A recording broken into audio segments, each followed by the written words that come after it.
Hello, everybody, and welcome to yet another episode of Joe Knows the 2021 NFL Draft Class. And today we are talking about your team, the Tennessee Titans, baby. And before we get into the bells and whistles and the juicy content, this is the part of the show in the beginning where I usually try to explain some sort of emotional attachment that I have for the team that I'm going to be discussing. Me, myself, I'm a Giants fan, but I'm a huge fan of the NFL in general and everything that every team brings to the table, that their history brings to the table of the NFL, that their fan bases bring. And I always just find it so exciting and interesting. And like I said, I'm a fan of one team, but I like to observe what the other teams are doing, what they bring to the table. And I don't necessarily have any type of emotional or nostalgic attachment to the Tennessee Titans. But what I do have is a lot of respect because I love the way that your team has been built over the past few years. You seem to resemble your head coach, Vrabel, just sort of like a lunch pail crew, hard nosed, blue collar, physical, and that is the type of football that I like. I like physicality, and that's what you guys bring, especially behind your running back, Derrick Henry, who is, don't get me wrong, I love Saquon Barkley when he's healthy. I think he's fantastic. But really, my type of running back is Derrick Henry. I love that guy, and I think he's a great face of your franchise, and he's fantastic. But also the other elements that you've brought along too, besides the fact that you have a tough nosed defense, just on the offensive side.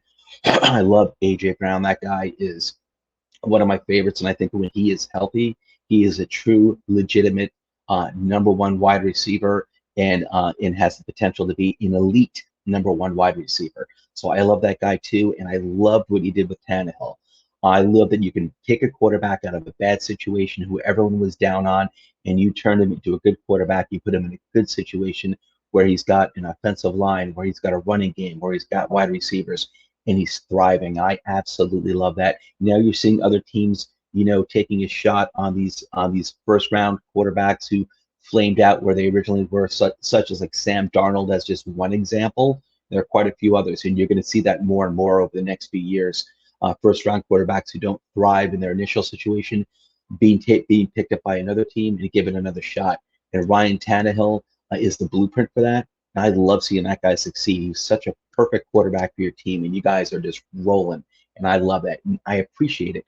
And another thing too that I appreciate is like you guys are kind of like under the radar a little bit too, right? Everyone talks about the Kansas City Chiefs.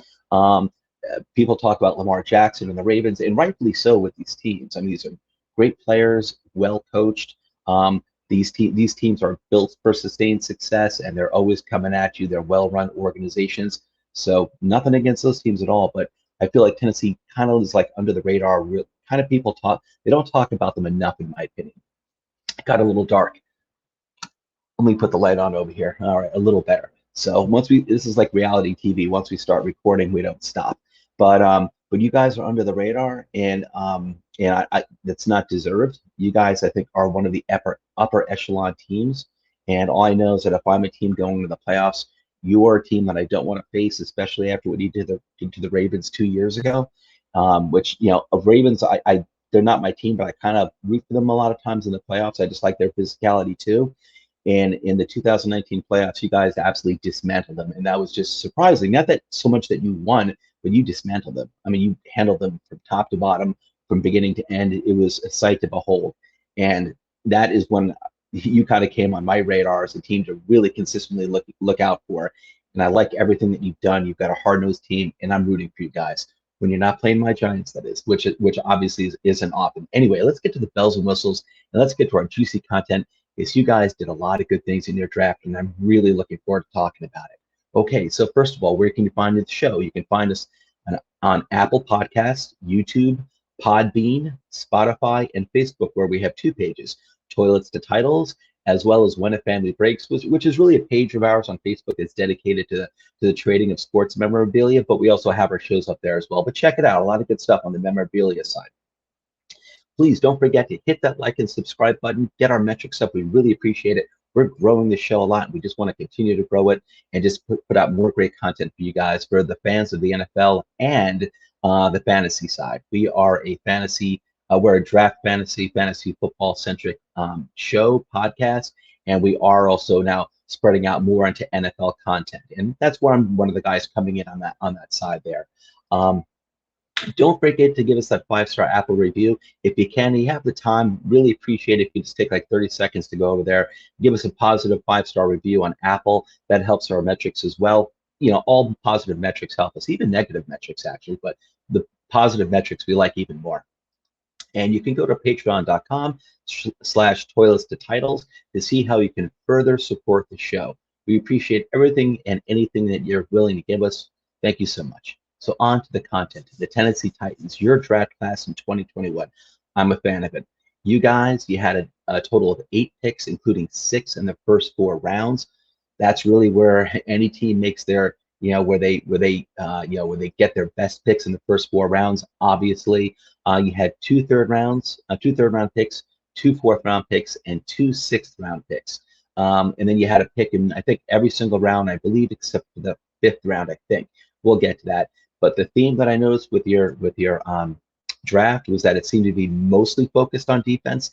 You had some good offensive picks there too, offensive linemen and some wide receivers we're going to get to. So some good balance there.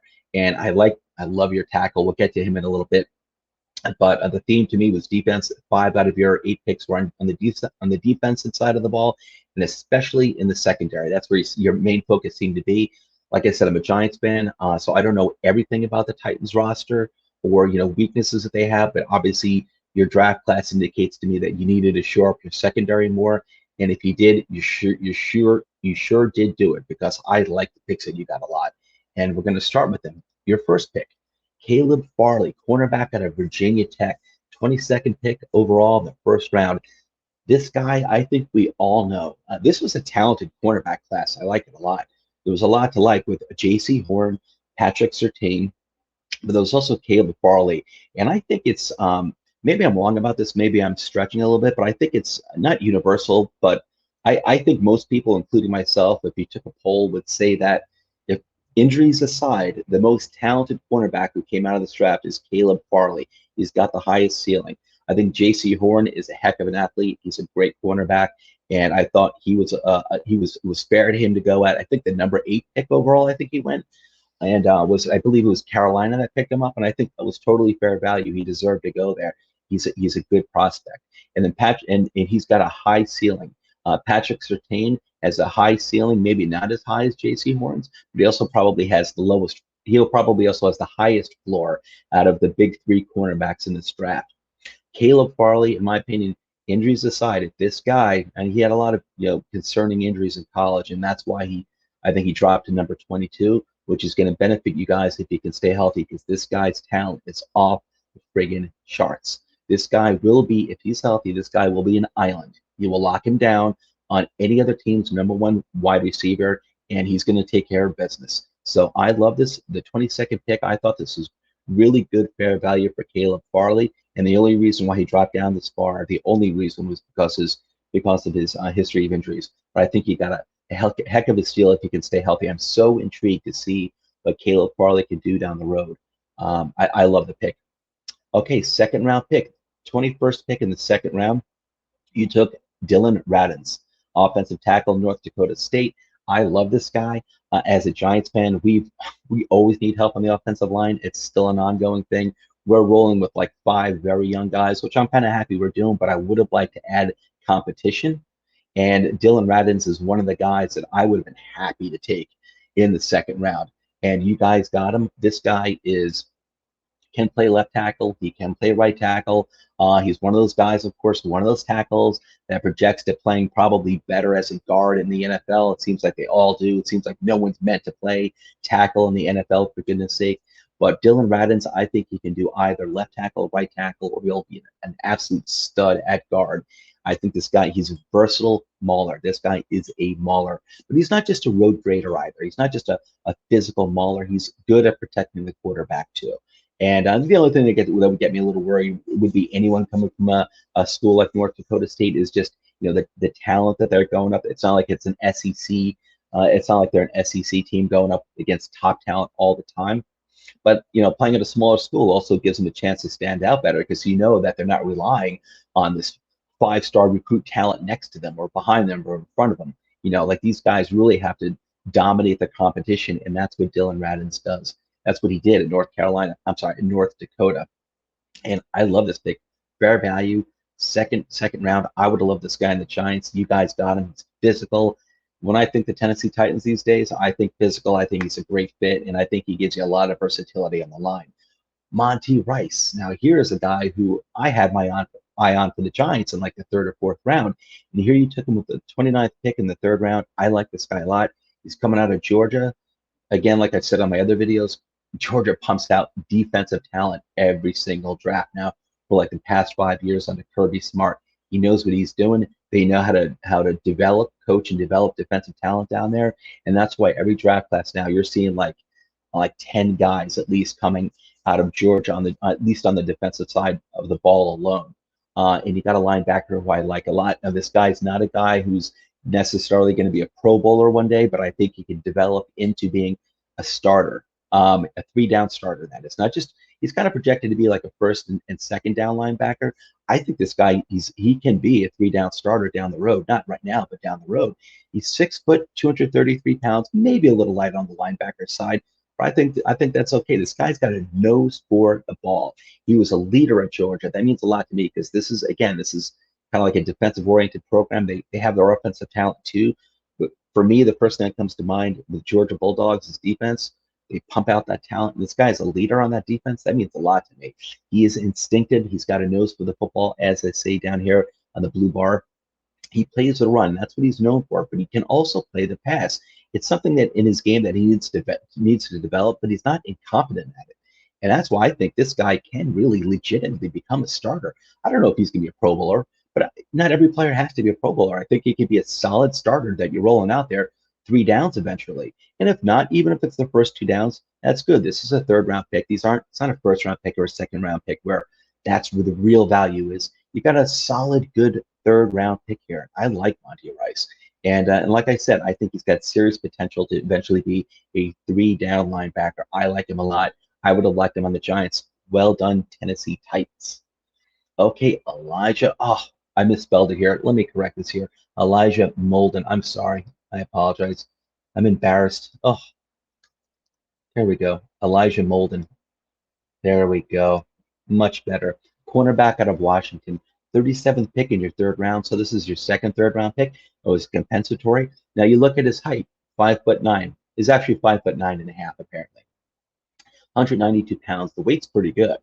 That's pretty good for a cornerback. The height, obviously, you'd be like, hey, it's on the short side. This is a guy, I see that height. I'm thinking slot cornerback, and this guy is actually just from everything that I read on him. I'm not going to pretend to be an Elijah Molden know-it-all on this guy at all, but I did watch some. I watched some YouTube videos on him, but I read up a lot on this guy because he was someone who I also had my eyes on for the Giants in the mid rounds if they wanted to add to the secondary.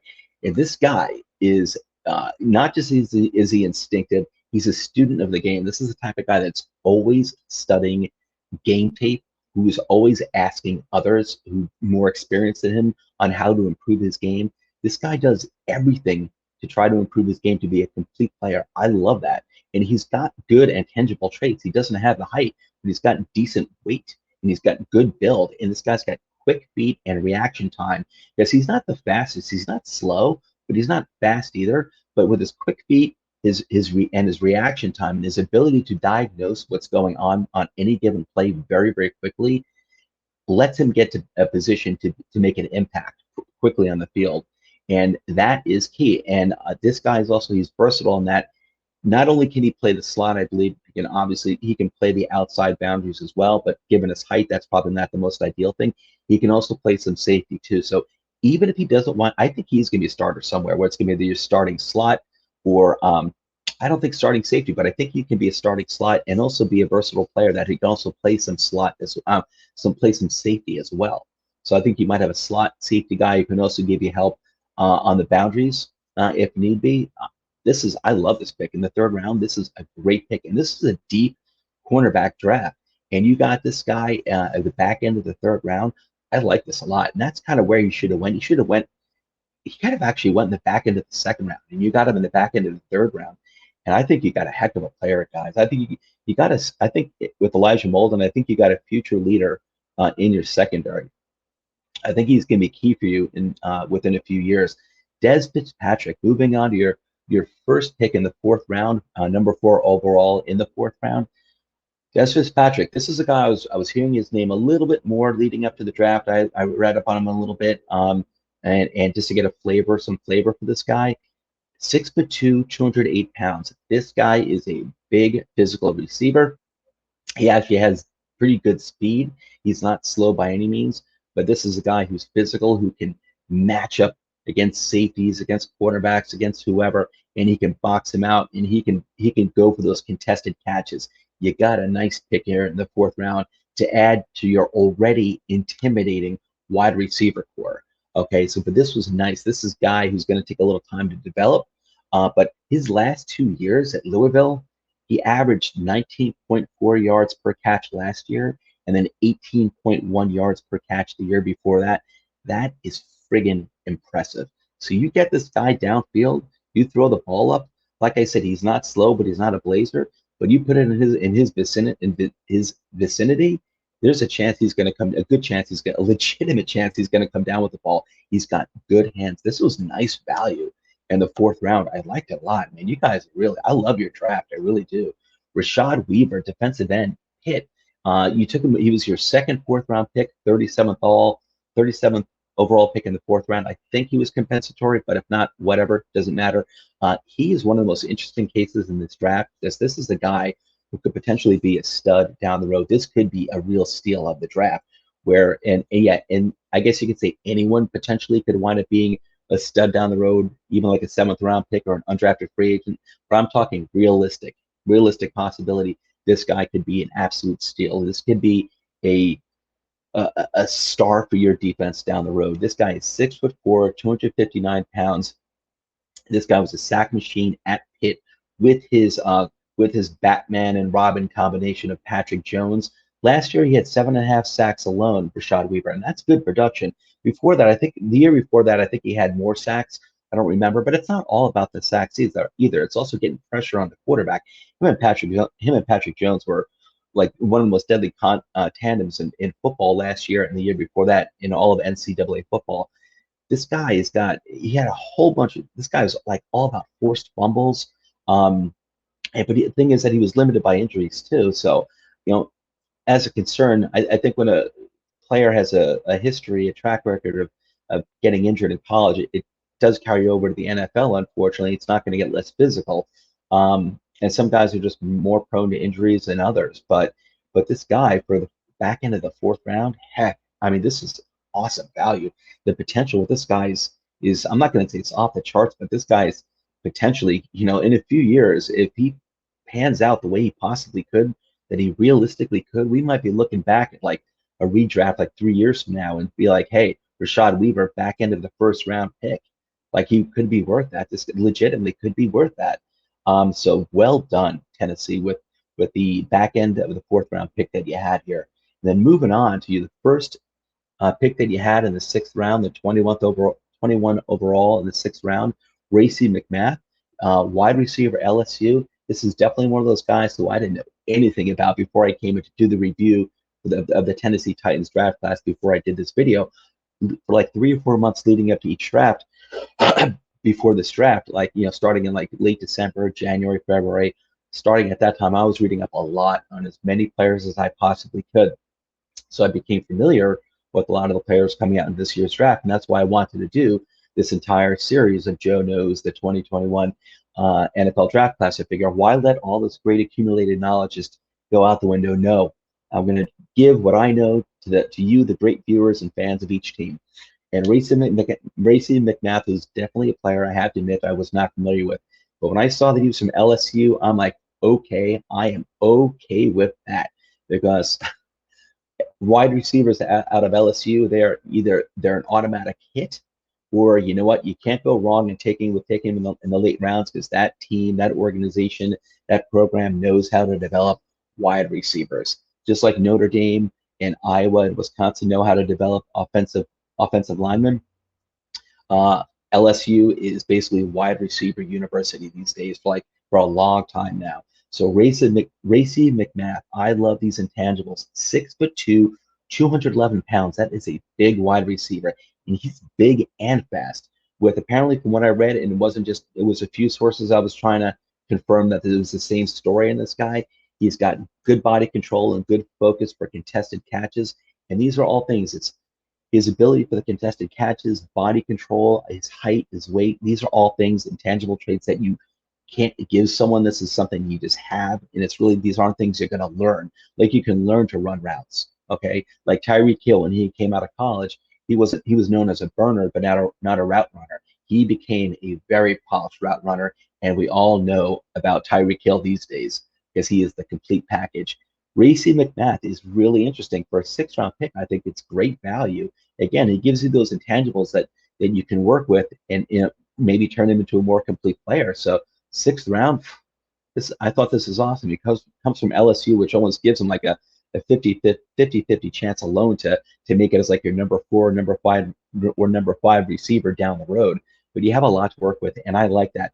And these late round picks, like 5th, 6th, 7th round picks, I call them the stocking stuffers. They could wind up being, pair of stockings, or they could wind up being that lump of coal. But that lump of coal, over enough time, enough pressure, can turn into a diamond. So these guys could wind up surprising. I like how this guy reads. I really do. Moving on to your last pick, the 31st pick in the 6th round, you took Brady Breeze, safety out of Oregon. This is another guy who I think is a great pick for the 6th round because this guy's got high motor. Now, he really didn't start too many games at Oregon, but he's known as a special teams like magician. This guy is a star on special teams. But as a safety, this guy he started in a lot of his games he played in a lot of games his junior year. But he didn't really, and that I think he sat out in 2020 with the COVID exemption, but he did, but he played in every single game. I think he only started 4 games, as I say in the notes here in the blue bar. But yet, even though he wasn't starting, he had 62 tackles, which isn't bad. He had 2 interceptions, 4 fumble recoveries. He had 3 defensive touchdowns. This guy's got a nose for the football. And from what I read up on this guy's got a nonstop motor. He's always around the ball. Crap, that's what you want. That's what you want in your secondary. That's what you want. That's what you want with your safety. And for a 6th-round pick, this guy, it sounds like he's going to at least be a special teams stud. This is great value. I love what you guys did here. Man, Tennessee, you just added with this class, you are keeping your sustained success going, and I have no doubt about that. I thought this is such a well put together class. I really did. I love what you accomplished here. So, but that's the end of the review, and just want to give a shout out to all my team members here at Toilets to Titles. The Twitter handles are at the bottom. We're up to like 10 guys right now. Awesome bunch of guys.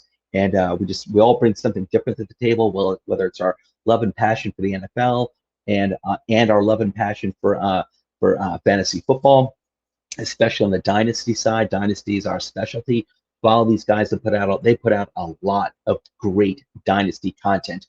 Always doing mock drafts, always giving advice, and these guys are really knowledgeable. They probably have 100 years of accumulated knowledge between 8 or 9 of them when it comes to dynasty football. So they're a great group to follow. And also, please don't forget to hit that like, subscribe button, hit the bell, give us that 5-star Apple review for a free shot for a free entry to our Frankenstein League. That's a league that we've started for you, the viewers, that we play in as well. It's a dynasty league with some different rules, really interesting. It's my first year that I'm going to be doing it, and I'm really looking forward to it. So it's going to be a lot of fun. But you get a shot at a free entry for the Frankenstein League, or you can just pay a few bucks. I don't think it's much. I think it's like $25 or something like that. But it's a lot of fun. We've got some different rules, and you'll enjoy it. But anyway, that's it for the Tennessee Titans. Titans, I hope I did you proud, Titan fans. And I love your team. This is a team I want to follow. I'm looking forward every weekend to seeing how they perform because I have high expectations for them.